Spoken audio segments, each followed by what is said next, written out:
Isang magandang araw po sa inyo, nanay, sa iyo. Kapitan, kami po nga pala ay sa PHLRC.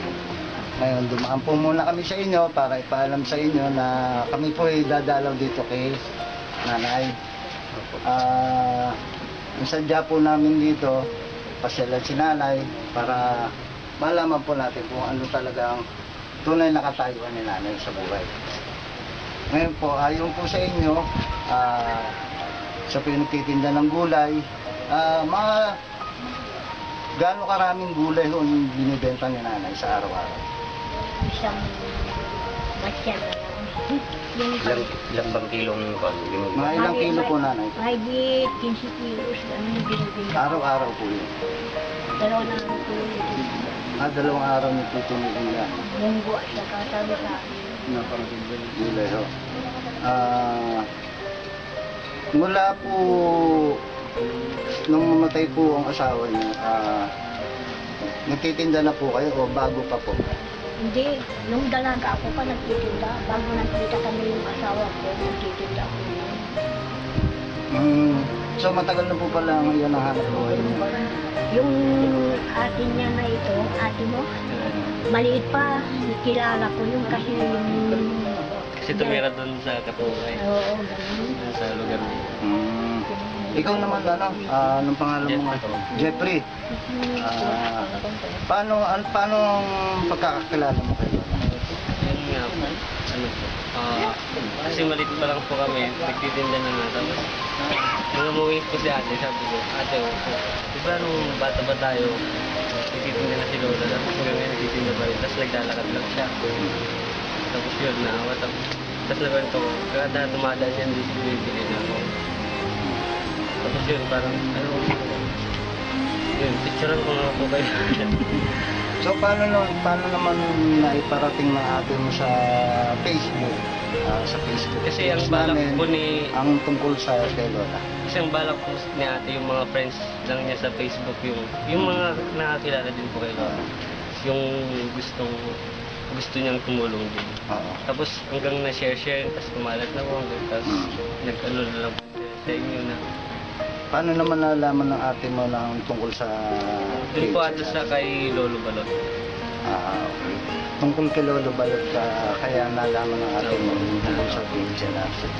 So, ang kapatid mo, likers namin sa PHLRC, ngayon, siya, pinarating niya sa amin yung tungkol sa kalagayan ni Lola Gulay, kung tawagin namin. Ngayon, ano pang ibang pagkakakilala mo kay Lola? Yun, masipag po. Kasi minsan kahit umambon na, nakikita pa rin na naglalakad pa rin, kaya kasilong na naman. Masipag.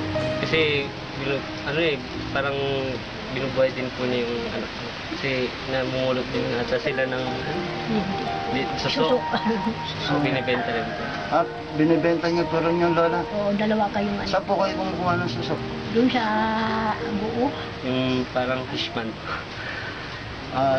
Tapos po, kasama na yun sa binibenta niyo sa araw-araw. Yung paano ng mga gulay na hinahango niyo? Halimbawa, pagka wala akong mabili ng gulay, yung asudol ko po. Paano po ang bayad niyo nun sa kanila? Yung gulay po. Yung na kinuha niyo? Pagka nabinta ko na lahat, bago lahat ng isuli ko. Parang tutubuhan na lang niya. So, sa gabi niyo na po nire-remit yung pinagbentahan ng gulay? Hindi mo pareho. Pagka nabinta ko na lahat, maaga ko makapagbinta, i-remit ko lahat. Ngayon po, kung hindi kayo nakabenta, Sabi ko, sorry na lang, hindi ko nakapagbinta ka. utang po muna. Pinautang. Napautang ko bukas, kukunin ka po.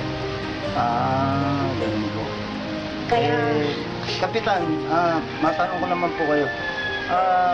Dito po sa lugar niyo, kilala niyo na po si Lola. Opo. Matagal niyo na pong kilala. Opo. Siya po ba'y talagang wala maski kaperasong lupa rito na pwede magpagtirikan ng bahay? Wala po. Wala po. simulat sa pulpo ay kilala niyo na rin si Lola. So talagang hirap din po sa buhay si Lola. Hirap talaga sir, hirap na hirap talaga. Yung anak, Hirap. tungkol naman po doon sa anak niya, ano naman po masasabi niyo? Ay lalong kung gano'ng hirap itong magulang, mas lalo yung anak. Dahil yung asawa, napangasawa niya, wala rin trabaho, may sakit pa. May sakit pa. Ano ang sakit? Kasi minsan po, mayroon kaming project dito, pinagtrabaho ko yung manugang nila, sinabi sa akin, kunin mo rin yung kapitan, yung manugang ko dahil wala siyang trabaho. Ay yung tignan natin kako. Ang ginawa ko po, kinuha ko, maski hindi makapagtrabaho, gusto ko lang po na makatira doon. Parang nagtatrabaho para babigyan lang ng pera. Dahil nakikita ko yung tao, magbubuhat lang ng isang bato doon sa may gilid ng ilog. Eh wala na, humihingal na.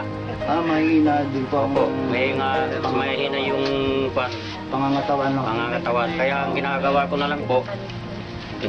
na lang, yung mga nagtatrabaho doon, magigib na lang ng tubig, pang inom yung mga nagtatrabaho doon, para mabigyan ko lang ng sweldo, makasali lang sa payroll. Eh naawa ko kasi sir, humingi ng tulong itong ante na kunin mo rin yung manugang dahil para may bibili ng bigas. Kaya ang ginawa ko na lang po, hindi makapagbuhat ng bato, yung trabaho na lang binigay ko sa kanya, magigib na lang para may inumin yung mga trabador doon. Salamat naman po sa ganun. At kahit pa paano po bilang kapitan ng inyong barangay, malaki po na itutulong niyo sa inyong nasasakupan.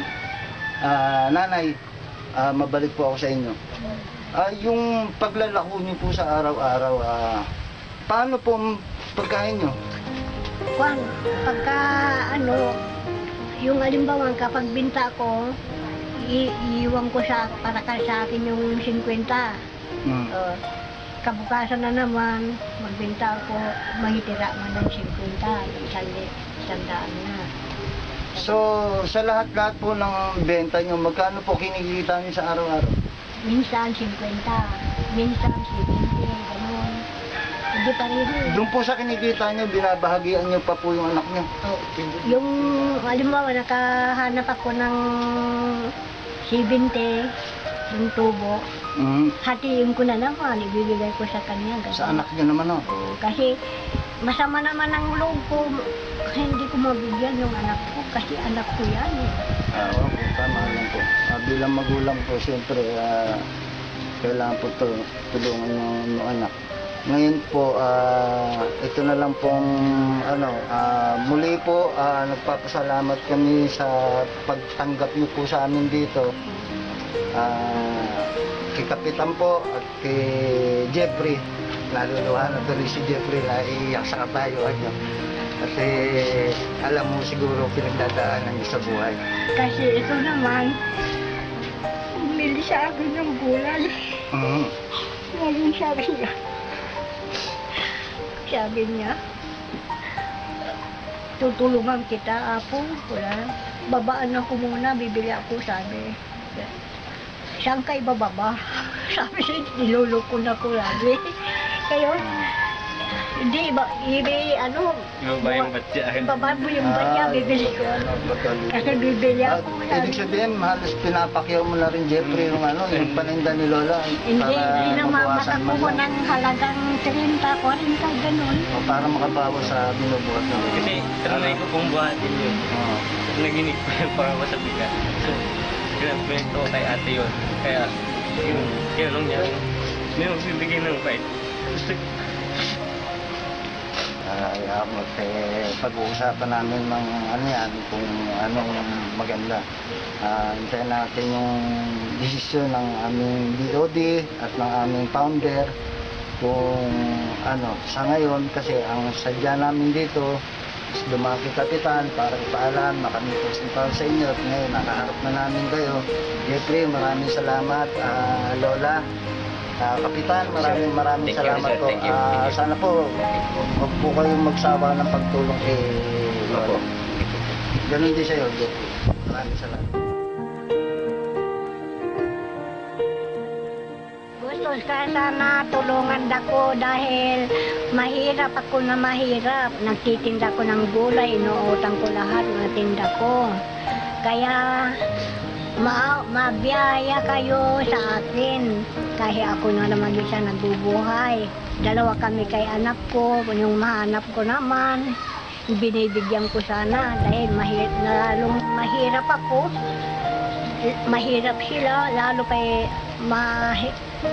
mahirapan na yung anak. Dahil hindi ko sana magtinda. Tinitiis ko lang magtinda dahil sa hirap namin.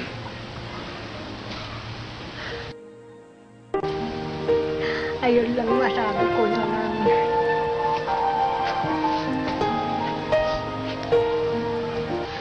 Okay, yun lang po, Nay. Baka may hilingin po kayo. Wala na, yun Yun lang. lang po. O, sige po. Okay, maraming salamat po, Nay. Ba't umiyak ka din? Ang galing ni nanay. Bilib ako kay nanay. Okay. Salamat, Nay. Salamat sa, Saan? sa pakikirap sa amin, na interview namin kayo, na namin kayo, na salamat. Naiiyak ako sa inyo, maawain kasi ako.